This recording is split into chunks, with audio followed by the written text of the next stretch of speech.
Hi everyone, and thank you for coming to today's lecture. I will start by acknowledging the traditional owners of the land.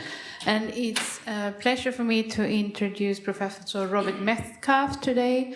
He is from Australian Centre of Blood Disease at Monash University, and will talk about fibrinolysis, blood clot busting, and well beyond.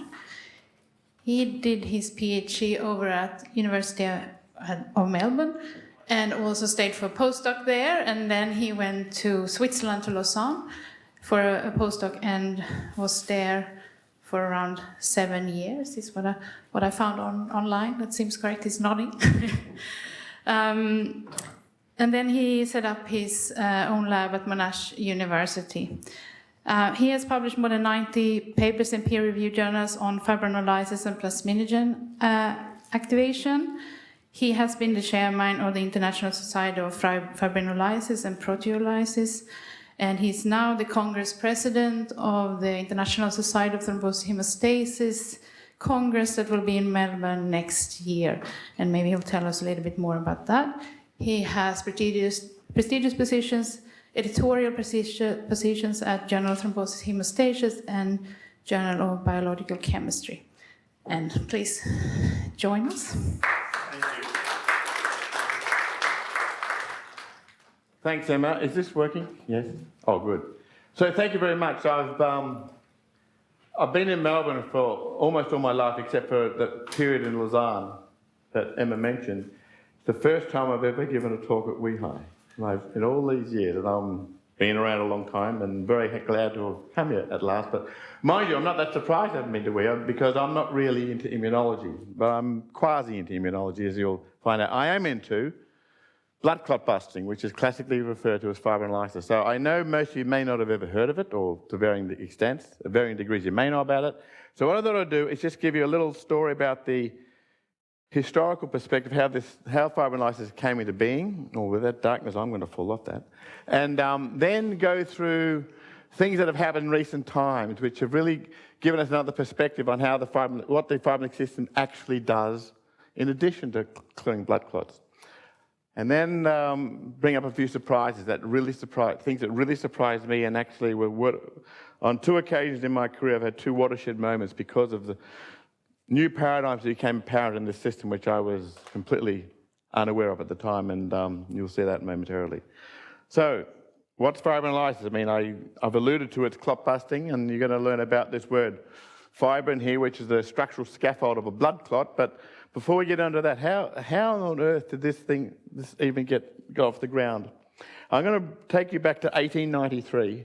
A French physiologist by the name of Albert Dastre was working on fibrin. He was everybody knew that if you took blood out of any animal and put it into any vessel, any tube, after a few minutes it will clot. Everyone knew that. They've known that since 1700, that blood clotted.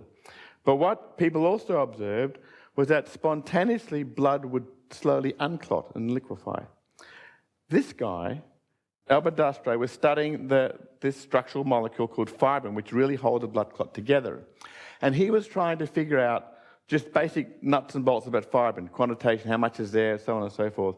And every time he tried to quantitate fibrin in blood, in clotted blood, he could never get the same result. Even from the same blood from the same person bled again, he could never get the same result. And he was going bananas here. And this is a paper he was published in 1893.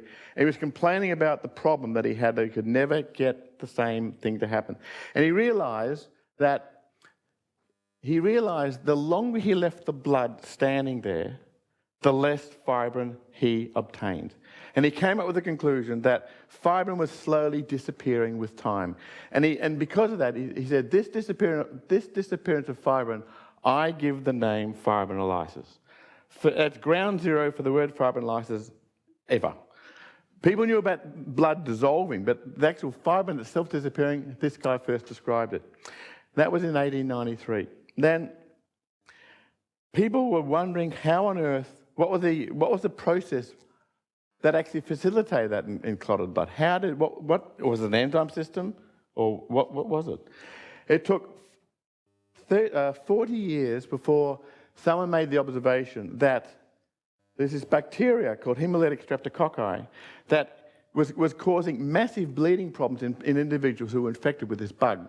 And these people realized that these bugs were making a molecule that they called fibrinolysin. These bacteria were releasing an enzyme that was chewing up fibrin or blood clots and making all these people bleed and often bleeding to death. So this was the first, or one of the first descriptions of an entity, of an enzymatic system, or enzyme, or something that was facilitating the breakdown of fibrin. But they didn't know much about how it was actually working. Now, what these guys did, once they got this entity, they called it fibrinolysis, they purified it. And what they ended up doing, they tried to understand how it was dissolving the fibrin. So they got this purified molecule, or this really a broth from the streptococci, and they mixed it with pure fibrin. But when they did that, the fibrin did not dissolve. I mean, it was causing bleeding in individuals, and in whole systems was causing a blood clot dissolution. But when you got fibrin by itself and added this fibrinolysis or this bacterial broth to it, nothing happened to it. Similarly, when human plasma is added to fibrin, nothing happened to the fibrin either. But what he observed, that when they mixed this bacterial broth with plasma, then the fibrin readily dissolved. There was something that was being activated. There was something that was being activated in the plasma by this stuff in bacterial broth that was causing the breakdown of fibrin. So they realized there was a zymogen. They called it pro-fibrinolysin. It was a zymogen. They said it's a plasma-based zymogen. If you say that really fast with a mouthful of marbles, you end up coming up with the word plasminogen. The word plasminogen was evolved because of this plasma zymogen that was being hit by this bacterial thing to convert it into its active form.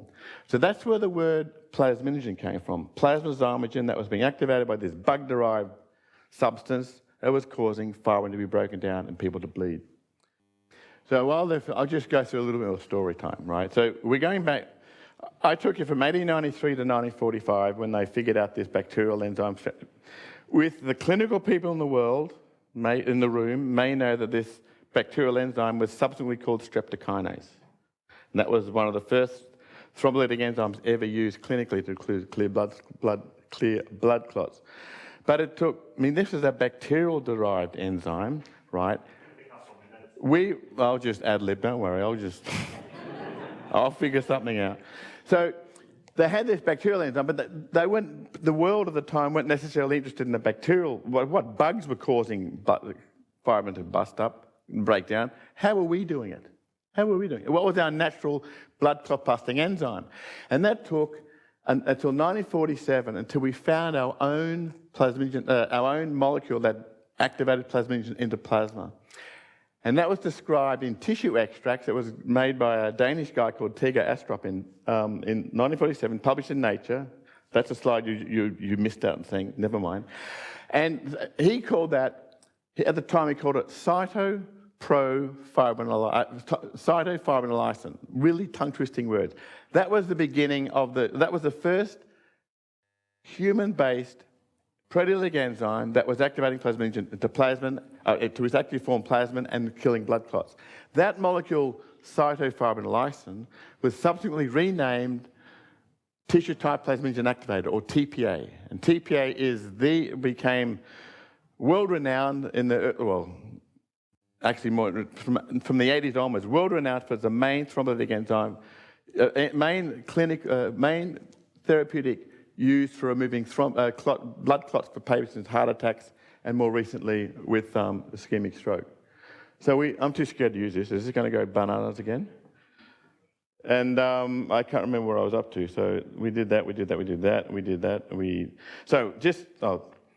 So that's a bit. So anyway, just to recap, we got this molecule plasminogen, which is in plasma, is activated by this bug and makes this molecule fibrinolysin, which the word plasmin comes, that's the derivation, that's where we got, I have to introduce the word plasmin, and that was causing fibrinolysis. I've been through that, went through the TPA business. Let me come back to current day. That was a little bit muddled up, wasn't it? But apologies for that. So the basic nuts and bolts of the fibrinolytic system, which would have been presented to everybody already in 1983, is on this slide here. It's still basically correct.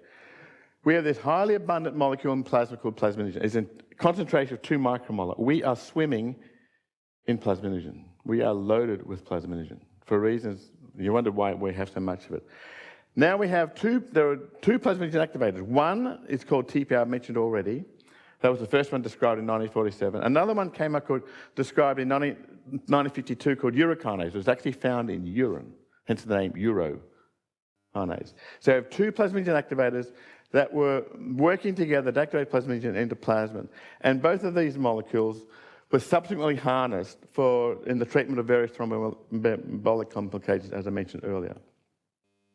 So it's not as simple as that. I mean, you've got to think about a blood clot. You want a system, okay, it takes out a blood clot, but you've got to be careful. When you cut yourself and you bleed, you clot, you can't have the fibrinolytic system acting too powerfully because the clot will never stay there long enough for you to heal your wounds. It has to be done in a very orchestrated, timely manner.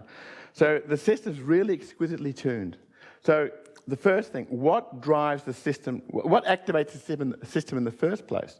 And the thing is, it's the very formation of fibrin itself which starts the ball rolling, but in a very carefully orchestrated manner. So when you have blood clotting, you may know the nuts and bolts of the blood clotting process. The last step is the activation of fibrinogen to the active form, to its insoluble form fibrin by thrombin. These blood clots, this fibrin mesh contains, when fibrin is formed, it's very important to realise, when fibrin is formed, it throws out all these lysine binding sites all over it, because these lysine binding sites are the docking sites for TPA and plasminogen. So these lysine binding sites give the fibrinolytic system a target. So you don't want the plasminogen to be activated systemically by anything, because you're going to get too much plasmin made at any one time, which you don't want. If we converted all of our plasminogen into plasmin, it would happen to me, I'd just be a puddle of amino acids on the floor. I mean, plasmin is such a promiscuous, powerful protease, it has to be highly controlled. But at least it's targeted. Here, the fibrin becomes the trigger for the formation of plasmin, and it's formed on the fibrin surface. So here you get TPA activating plasmin to plasmin. Plasmin then acts on the fibrin and chops the fibrin into little pieces, fibrin degradation products, and the clot is cleared. That's classical fibrinolysis, and that's basically correct today. Now, I mentioned the system it's got to be controlled very, very carefully, and we can control that at many levels. We can control at the level of the activators, TPA and urokinase, because there are specific inhibitors in blood which take out both of them quite effectively, Pi1 and Pi2. The most important inhibitor of the fibrinolytic system is called antiplasmin. Antiplasmin takes out plasma specifically. In fact, it's highly abundant in plasma. 1 micromole. It's half the concentration of plasminogen. We have a lot of plasminogen. We have a lot of antiplasmin because we don't want to have plasmin formed at too much at any one time. The half-life of plasmin, when it's formed, is 10 milliseconds. 10 milliseconds. We don't want much plasma around, but if we don't have any of it, we're going to have serious problems. But we've got to control its formation. The other way that we control the fibrinolytic system is to stop the ability of these molecules, TPA and plasmin, to bind to these lysine residues on fibrin. And the way that's done is one of 2 ways. Biochemically, or endogenously, there's this enzyme, a carboxypeptidase called TAFI. Don't worry about it. I've got to bring it up because it's part of the story here. TAFI is a carboxypeptidase that cleaves all these lysine residues off fibrin. So that doesn't allow plasminogen to find its docking site and preserves or safeguards fibrin from premature lysis. In the clinical world, fibrinolysis is very effectively halted by using a drug called tranexamic acid, which is a lysine analog, which basically competes with these lysines for plasminogen. And this really stops fibrinolysis dead in its tracks. And in situations where bleeding's a big problem, like in surgery, haemophilia, all sorts of other conditions, tranexamic acid is the most widely used antifibrinolytic agent, which very impressively and effectively stops bleeding. You'll hear more about that as I go on. I'll skip through that. So This whole story evolved out of this Albert Dastre. He put the word fibrinolysis into place, and the world was focused on blood clots and fibrin. But this is where we had one of our first U-turns in this, people starting working in this field. The fibrinolytic system doesn't just live to deal with fibrin.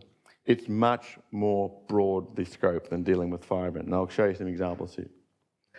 So, firstly, I'm going to show you an example that the fibrinolytic system, it loves binding to fibrin, it just loves fibrin for sure, but it also loves many other proteins. And if you get cells in culture, it doesn't matter what cell it is.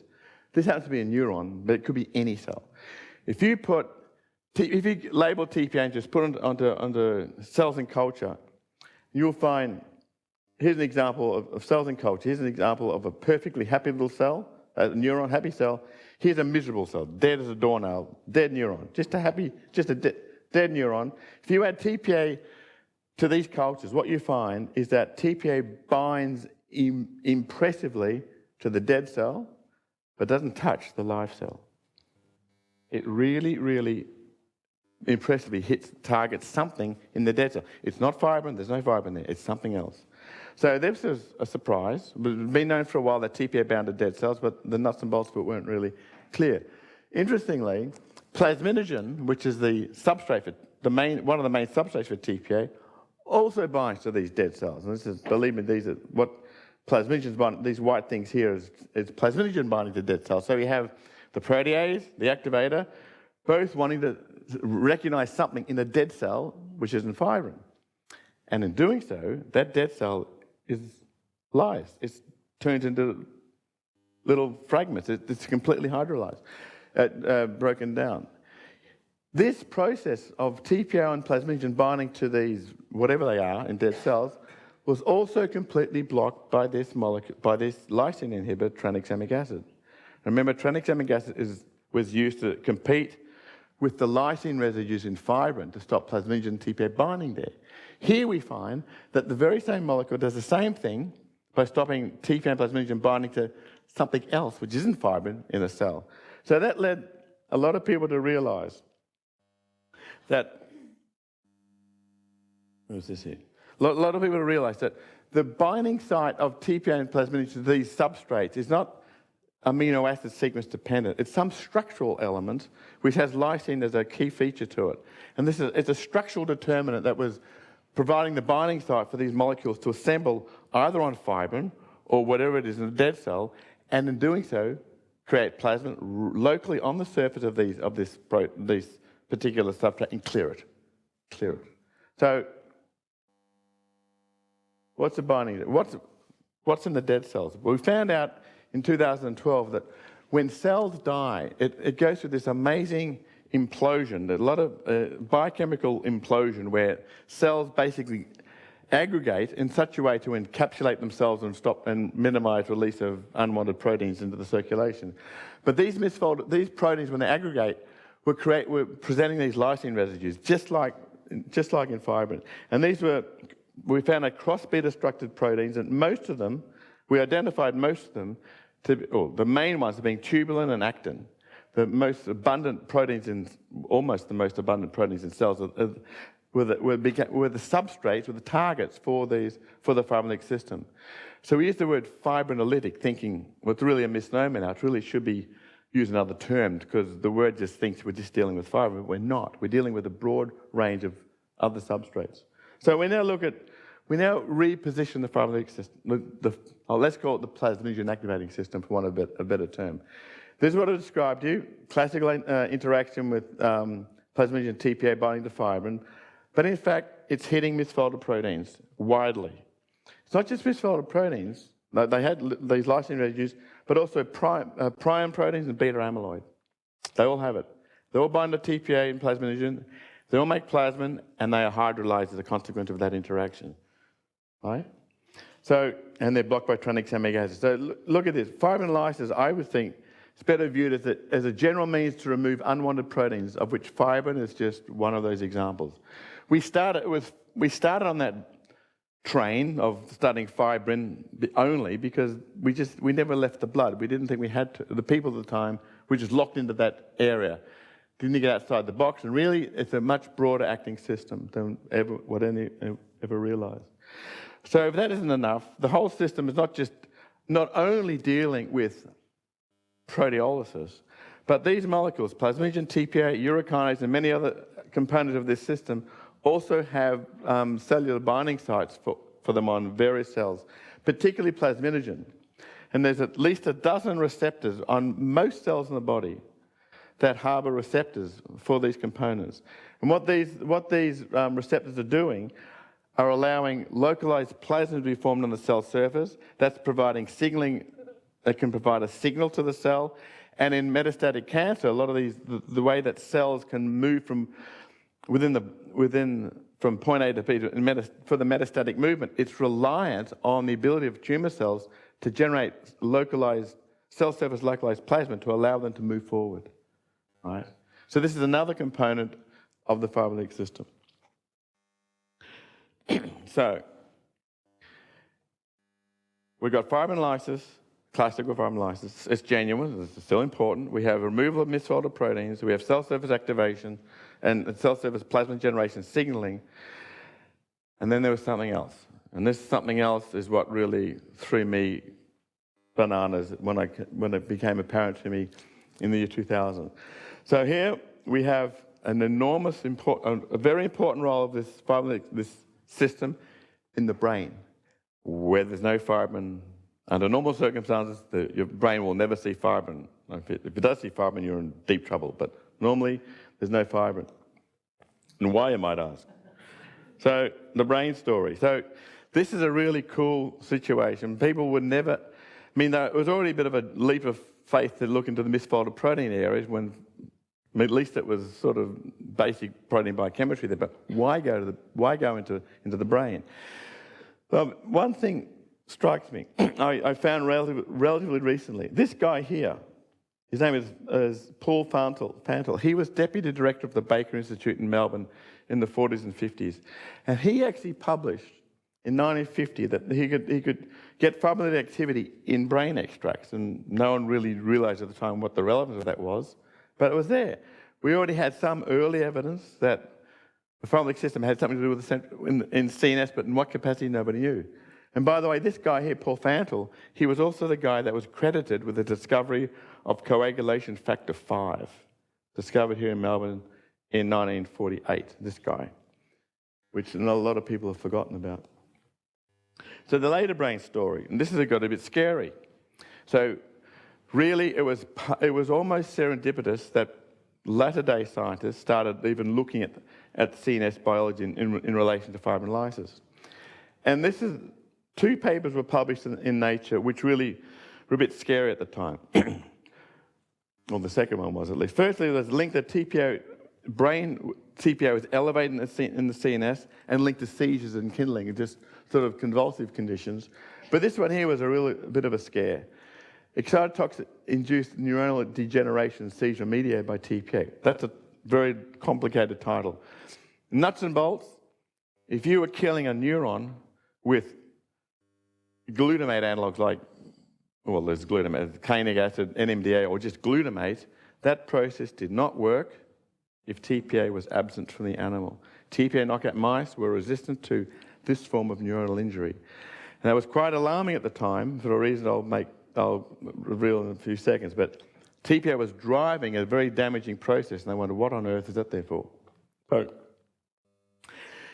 why it was alarming, the very year that this paper came out in 1995, TPA was approved for treatment of patients with ischemic stroke. So blood clots in the brain, TPA was authorised by the FDA for treatment of these individuals, but under a very tight time frame. They could only be given TPA within 3 hours of stroke onset, which you almost have to have a stroke in a hospital to be triaged quickly enough to be treated. But when this came out in the world, and people were realising there's a neurotoxic component to TPA biology, could this have clinical consequences which people didn't realise at the time? And that is still a problem, a concern that's still present today, but I'll get onto that in a second. So, just to highlight, I'll skip that in the interest of time. So just to go around, highlight a bit about the the expression pattern of the fibrinolytic system in the CNS to start with. So TPA itself is really, really highly expressed in the brain, more than it is in the blood, right? Where people first found it to be clot busting and all that sort of jazz, there's way more of it up here than there is buzzing around in our endothelial cells in the plasma. So this is an example of I think illustrates it quite impressively. This is a transgenic mice that we had almost 20 years ago now. Human TPA promoter driving LAC-Z, simple transgenic expression. I got these mice, I didn't have a clue about the brain business. I was trying to understand TPA regulation in the vascular compartment. I looked high and low for this LAC-Z expression, reported gene expression in these mice. It was really disappointing. I was, where the hell's TPA? But then word was coming around about this CNS biology. So I popped the brains out of these animals and looked for LAC-Z expression. Here's a control mouse, a typical mouse brain. You've probably all seen normal mouse brain. There's no LAC-Z expression here. But when you got a transgene driven by the TPA promoter driving LAC-Z, you get this massively greeny blue colored brain and really, really cool staining pattern, expression pattern. Moreover, if you look inside the animal, you get this, I call this two things. It reminds me, one of a Picasso painting, the second of a monkey face. So here you got these eyebrows here. These are the hippocampus, very important in learning and memory. In fact, the whole brain is important in learning and memory, but the hippocampus particularly. In the cortical fields, a lot of expression. I mean, it's really, really exquisitely specific where TPA is being, the expression of this LAC-Z is being directed by the TPA promoter. And it's largely where the endogenous TPA is residing as well. Skip that. We'll go back to that. So this is just showing that this expression pattern is regulatable. You could add these excitotoxic stimulocanic acid, which is a glutamate analog. It looks like a black eye here. The hippocampus expression goes up when you inject these transgenic mice with this substance. So the transgene was regulatable. The TPA promoter was responsive to the glutamate-induced injury and causing increased expression of the LAC-Z reporter. It's also found in the cerebellum, even in various layers of the eye. And of course, what on earth is a TPA doing in the brain? I mean, there's no fibrin, what on earth? I mean, heaven knows people scratching their heads about this. Of course, a lot of it came out by chance observations using TPA and plasminogen knockout mice. Now, these mice were developed early on, before any of this was known, because they were expecting that, okay, let's take out TPA, let's take out plasminogen. The presumption or the expectation would be that you can't remove your blood clots very well, because we're taking out the system that's responsible for that. And the phenotype that was expected was heavy thrombosis or bleeding or even lethality. In fact, the hemostatic phenotype was very mild. There was some increase in fibrin deposition, but it was not a problem. The mice were quite fine. They were happy little veggie mice without the capacity to take out their blood clots. However, the CNS effect was really quite amazing.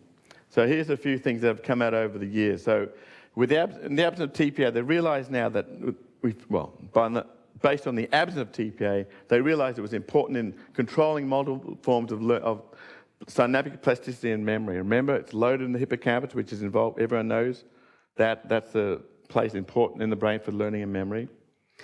It's also involved, it's also found out then that TPA could actually function on microglial cells kind of like a cytokine. It didn't have to make plasma. It could directly hit a receptor on a microglial cell and activate it without necessarily having to make plasmin. So acting like a cytokine. It also had a lot of classical roles of processing many of the very important neurotropic factors, their BDNF being one of them, where that processing of full-length to mature BDNF is mediated largely by brain-derived plasmin. Who would have thought? And then there was a lot of flurry going on in the early 2000s about glutamate receptor signaling. They realized that TPA, when it was formed on neurons, would overexcite the glutamate receptors, and that was part of the potentiation of excitotoxic injury, overstimulating neurons and killing them. Part of the story of how TPA was killing neurons. The other thing I'd like to point out is that another area of the brain where TPA is highly expressed is a part of the brain called the amygdala. The amygdala is very important in fear and anxiety. And these mice, TPA knockout mice, they're cool cats. You just can't get them stressed on anything because they've lost their stress response. These restraint injury models, you've got a mouse in a paper towel with a clip. You don't let them get out for 15 minutes, then you open it up and the mouse just bolts to the nearest little corner somewhere and quivers in terror. You do that to a mouse which has had TPA taken out of it. You release them from this little restraint. They just look up and they don't care about it. They're cool cats. But this is pretty cool. Mice that don't have TPA are also completely refractory, cannot be hooked on any drug of dependence. Cocaine, ethanol, methamphetamine, nicotine, and morphine. Who would have thought that? Here's this clot-busting drug that someone figured out in the 50s, used for killing clots, all that sort of jazz. If you don't have it, if you're a mouse, you can't get hooked on any drug with these drugs of addiction. And in fact, this is plasmin dependent because the same phenotype is seen in a plasminogen knockout mouse. So it's to do with the synaptic plasticity in some capacity, but it lends itself for investigation. Can you deal with the addictive response by adding drugs which can actually stop plasma generation that might be able to cross the blood-brain barrier and help in this particular situation? So that's the work underway at the Florida that I've been collaborating with there. So who would have thought? It's a really interesting paradigm here. Yeah, that's another story. So far, a lot of what I've been talking to you about is based on mice which don't have TPA, and they made influences as a consequence of what they saw. So here, what happens when you get a transgenic mouse which overexpresses TPA just in the brain, right? We got these mice. We call them T4s, T4 mice. These mice have the neuron-specific promoter, the Thi1.2 promoter, if you know about that. It's direct expression only to neurons. And in this study, the mouse TPA cDNA was driven by this neuron-specific promoter. And these mice, their brains filled up with TPA. This is an example of this is called this is an in situ fibrin zymography that you may not know what I'm talking about. But just to suffice to say, these are coronal sections of a mouse brain, and these black areas here are areas of endogenous TPA activity, right? There's endogenous stuff, right? And that's the amygdala there, by the way. Some of the hippocampal fields, some of the cortical fields here. These are the T4 mice. This guy has at least 20 times more TPA in its expressed than the wild-type mice. These mice had no bleeding problems, nothing like that, because they had overload TPA. Nothing happened on the hemostatic front. But remember, if you don't have TPA, you lose your memories, all that sort of jazz. Imagine what happens with these guys who have got a bucket loads of TPA swimming in their CNS. They get really smart, right? They had enhanced learning. They could work their way around mazes really well. But on the downside, remember the TPA knockout mice were cool cats because you couldn't get them stressed. When you overload the brain with TPA, these guys are nervous wrecks. They are really jumpy, nervous, anxious animals. So they're really clever, but they're terrified, right? Because they've overloaded their amygdala with TPA. And that's another story there. And I'll skip that too. Let me go through that. So, brain TPA. You can imagine the shock to the field where over the following, so from the early 2000s for the next 10 or 15 years, everyone was learning about these completely unexpected things of an enzyme system that was classically involved in another paradigm and was being routinely used to clear blood clots in all sorts of conditions, particularly stroke and heart attack. It was really quite a surprise. Now, there's been a lot of investigation trying to understand how TPA is doing its tricks in the central nervous system. It's doing all sorts of tricks. Some of these, I'm just going to highlight some of the things here. I've already mentioned that TPA's got all these important roles in memory and neurotransmission. I didn't mention that in glucose uptake. I just skipped over the slide, but that's basic biological role, physiological role of TPA. But in pathology, when we have a problem, a brain problem particularly, like an ischemic stroke when you're going into spontaneous excitotoxic injury as well, or traumatic brain injury where the brain is in all sorts of strife, or just general excitotoxic injury, the brain fibrinolytic system works against you. It works against you. And largely, what's going on, although there is a direct neurotoxic effect which is initially found in 1995 in that Nature paper, what's now come to light, probably more important, I suspect, is that this TPA plasminogen thing is very important in controlling blood-brain barrier permeability. It's amazing what it does. It's really like a rheostat for letting energy in and out of the central nerve, from the blood to the brain, driven by this plasminogen activating system. And when this gets into overdrive, you're getting too much entry of proteins into the brain where you can overload it, you get cerebral bleeding and various unwanted phenotypes. A lot of stories going on about how important this is. And I put this slide up just to highlight some of the pathways that have been identified that are driving this effect of the plasminogen activating system on the blood-brain barrier. A lot of it's mediated through plasmin itself, through all these molecules. These are substrates of plasmin. When any of these are activated, you increase permeability. It can work independently of plasmin and work through another. When TPA forms a complex with this natural inhibitor, that also opens the blood-brain barriers. TPA can open the blood-brain barrier in many different ways. It's a fundamental role of the system at this level. And it's really only come to light in recent years, relatively recent at least. So with that, I mean, with the realization that overload of the blood-brain barrier was deleterious, in conditions where TPO was causing injury, causing increase of bleeding into the brain because of the BBB being compromised, these pathways, we try to block all these pathways with known blockers here to minimize this process. And right now, there are lots of trials going on, still many of them in the preclinical arena, but some are going into the clinical trials, trying to attenuate this action of the fibrinolytic system on the blood-brain barrier to improve the outcome of stroke thrombolysis or in general, right? This is a new area in medicine targeting this pathway to keep the BBB intact or to minimize the leaks that are being caused otherwise. Now, you guys, oh God, I'll see how I go. Since you guys are immunologists, I had to say, well, bring one thing which you might have a bit more familiarity with than what I've been talking about today.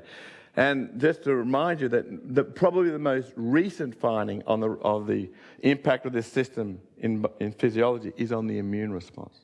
It's relatively recent, and it's actually quite profound, and it already has proven to have clinical significance. I won't have time to show that to you because I'm down to about 7 minutes, but just to highlight this. It was known, us and others, that dendritic cells, if they've got plasmin generated on the dendritic cell surface, two things happen. They become more phagocytic, which is pretty convenient because remember, when dead cells are formed, plasma is generated, they're chopped into little pieces, and they're getting eaten up by local phagocytes, and DCs, for example. And that process, the phagocytic response is also facilitated or improved by plasmin. But the second thing, that increase in phagocytosis also comes with reduced or no activation of the DC whatsoever. So you get increased phagocytosis, but it's very silent. There's no ongoing inflammatory or no subsequent immune response as a consequence of that. So this plasmid generation is trying to clear stuff that the body doesn't want to hold anymore, but not to cause an immune response against it. So in a way, there's an immunosuppressive component to this system of the D cell on dendritic cells. And I'll skip through that. No, I'll go through that. There's one very important thing to highlight here. These dendritic cells, when they're activated treated with plasmin, they also lose the capacity to initiate an allogeneic response against foreign T cells. So when we have DCs and T cells from different donors, you get the T cell proliferation response to the foreign dendritic cell. If you plasmin treat the dendritic cells, that process doesn't occur. So it stops the DC from responding to the T cell, so it blocks the allogeneic response. So there's a story that goes along this line. So you get dead cells. If you're trying to put some of these stories together, we have cells dying, protein aggregation, that implosion, lysine residues are formed on tubulin and actin, creates plasma generation locally. That causes protein breakdown, increased phagocytosis of dendritic cells. You get protein removal without immune activation. That's the key message there. But then you've got to bear in mind that in some clinical conditions where you get really high levels of plasmin formed, this can overdo it. You can over-immunosuppress the individuals and cause risk of infection. And this has now come to light recently in clinical trials where there's been formally shown that plasma blockade actually reduces infection rates clinically. Nothing to do with reducing bleeding. It's due to direct effect on the immune response, which I haven't got time to go into.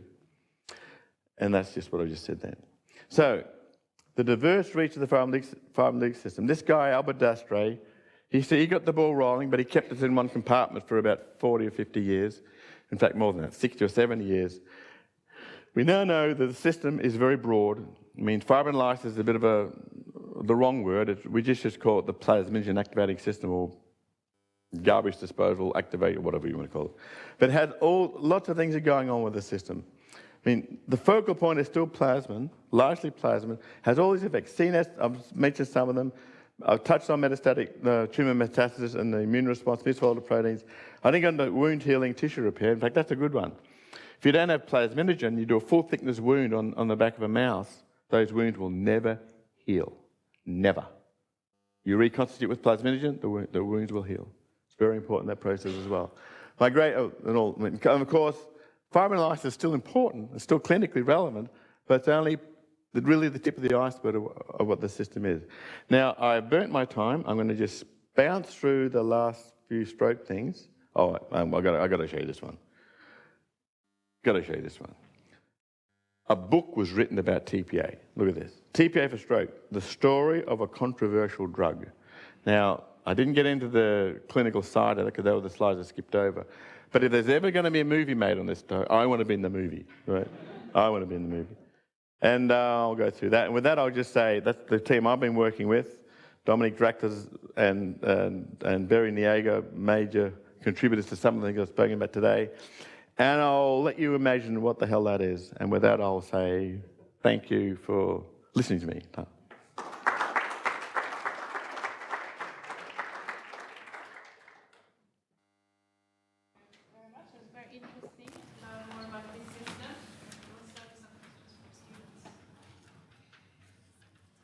Don't be scared. Well, thank you for such an interesting talk. I was especially interested in your discussion of the effect of TPA on drug addiction in mice, and how you said that was currently being investigated further at the Florey. But I was just wondering with that, if you've talked about all the very widespread effects of TPA, so do you think that could ever be a viable treatment with all the adverse effects it could have? Well, it already is a viable treatment, right? It's still the first-line treatment for pharmacological treatment of blood clots, still is today. Now, I did skip over one of the slides. There's been a TPA variant it's under clinical development now. It's called tenecteplase. It's identical to TPA except for 6 amino acids. And that was made in 1994 for the sole purpose of giving TPA an extended half-life. But they were lucky because one of the mutations they made stopped the binding to LDL receptors. That's a very important process by which this molecule, how TPA does its tricks in the CNS. This tenecteplase has less affinity for LDL receptors, and in doing so, it doesn't have as many of the side effects that TPA has. So the guys at the Royal Melbourne recently published in the New England Journal of Medicine that tenecteplase was superior to TPA in terms of safety profile in a recent study. So, I mean, TPA, I'm surprised it's not as bad as it has, that you would have thought it could have been. But when TPA is, well, let's start again. Let me start again. For every 100 patients given TPA for ischemic stroke, right, 61 even respond to it. No, it won't respond at all because of all sorts of reasons. 30 will, and they'll probably walk out of the hospital in reasonably good shape. But you'll actually kill too. Your TPA-induced cerebral bleeding will cause mortality in those two cases. And that is what the neurologists are terrified about, is cerebral bleeding thrombolysis. They are doing everything possible to minimize that risk. And the tenecteplase seems to have less risk on intracerebral hemorrhage and with no loss of thrombolytic capacity. In fact, it's slightly better than TPA on the fibrin binding front. So, okay, TPA is okay, generally speaking, but notwithstanding the ICH, the intracerebral hemorrhage problems, tenecteplase will probably trump it. Oh, excuse the word, trump. Replace it. Right. So just following up on that question, because what I'd like to know, and I think the question was also about, is can this be applied to treat addiction? So that was what we started. So there's the addiction lab at the floor is run by a guy called Andy Lawrence. He hooks mice onto cocaine. They do that. You can hook them mice, get all these reward tests, and he puts them on cocaine. They get more and more addictive to more and more cocaine. So we are starting to add antifibrotic drugs to these animals to see if we can attenuate the addictive response. So far, the classical fibrolytic agent, tranexamic acid, it didn't work. The tranexamic acid is a lysine analog. It only stops lysine-dependent activation of plasminogen. What we're doing now is to use a direct plasmin inhibitor, aprotamin or trazolone, which is a small molecule. We'll hopefully get that into the CNS to see if that does the trick. We suspect that tranexamic acid did not work because I don't think plasmin generation in the brain is necessarily revolving around lysine. This lysine-dependent activation is to do mostly with dead cells. Fibrin, which is it's a denatured form of fibrinolysis to some extent, or dead cells. And that's where lysine-dependent activation occurs. But in normal physiology, normal biology, I don't think that's the case. And you got to take plasmin out head on. That's what I'm suspecting. But work in progress. Following on again from the first question, so you said that... We're like about drug addiction here, are we? Just the general use of TPA as therapy for ischemic disease, I'm not sure how many stroke patients who receive TPA or don't end up surviving and then having other multiple strokes following on from that. But has there been any work on sort of the use of TPA and then the following or consequent neurotoxicity? So that's a very good question. So neurotoxicity in humans is almost impossible to determine. But what has been found, just think about the story about the immune response. When plasmin is formed on dendritic cells, have this immunosuppressive phenotype. So what's come to light now is two things. In individuals who are thrombolyzed with TPA, but who do not recanalize, in other words, the clot didn't budge, right? Those individuals are worse off 3 months later than the stroke patients who had a blood clot and who did not get TPA, right? So TPA did something in those individuals which made them worse. It was a 3-month modified Rankin scale, this indice of neurological impairment. They were worse off 3 months later. They didn't know why. My gut feeling is this is likely to do with immunity. What's come to light, another thing that's come to light is that individuals who are now thrombolyzed with TPA, well, let me start again. TPA is causing plasma generation is causing immunosuppression. If you give someone TPA give them TPA to clear a clot, TPA levels are going up 1,000-fold for about an hour long, right? Because the TPA is given as an infusion for an hour. It's very high levels of TPA. You're making very high levels of plasmin for that short period of time. So the question was, are they overly immunosuppressed, right? Overly. Could they be? In which case, they should be more prone to infection. And that was shown up in a recent trial where when they tested antibiotics in stroke thrombolyzed patients, they found that yes, there was a benefit in individuals who had a stroke given certain antibiotics, but the benefit was only seen in individuals who were given TPA. Individuals who were not given TPA, there was no benefit of the antibiotic, right? So that was consistent with the idea that there was an immunosuppressive effect going on, increasing infection risk and causing what it was.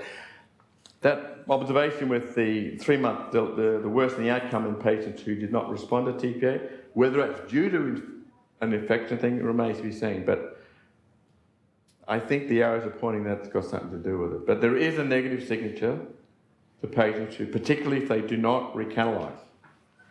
So what we're doing now is to try and work out a way of predicting who is going to respond to TPA and who isn't. And that's a really cool story we've got going on. Now, I need to know how to explain it. I love it. I love this thing. But we can predict it. We can predict it. And then we get that to a point of care test that will make life a bit more, or improve outcome, one would hope, if it gets to that point.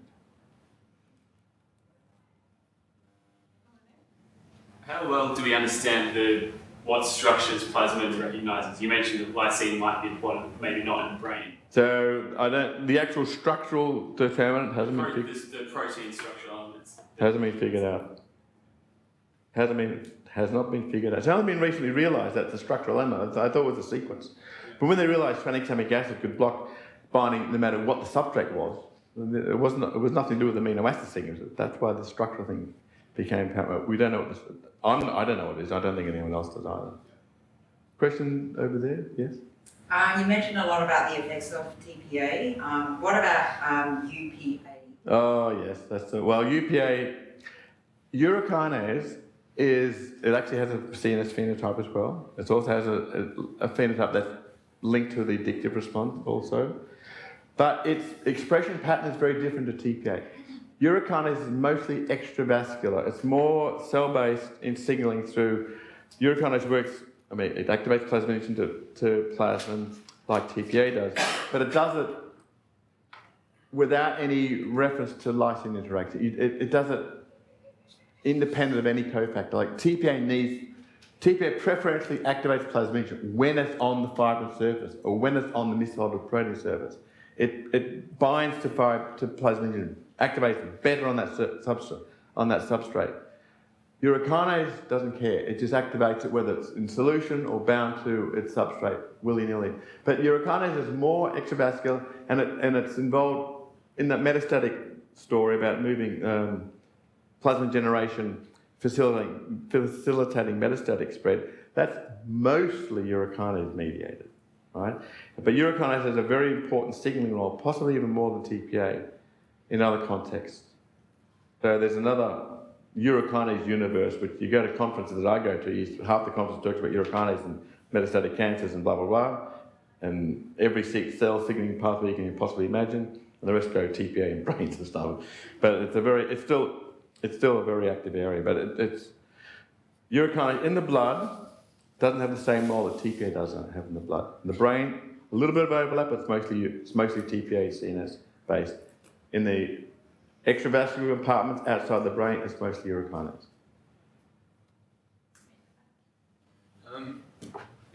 So plasmin cleaves misfolded protein aggregates. You mentioned prions. Yes. And so is it protected in Alzheimer's disease or? Yeah. So so there's a good story on brain pathology. So the clearance of A beta is, well, it's cleared in a number of ways, but one of the ways is through TPA-mediated plasma generation.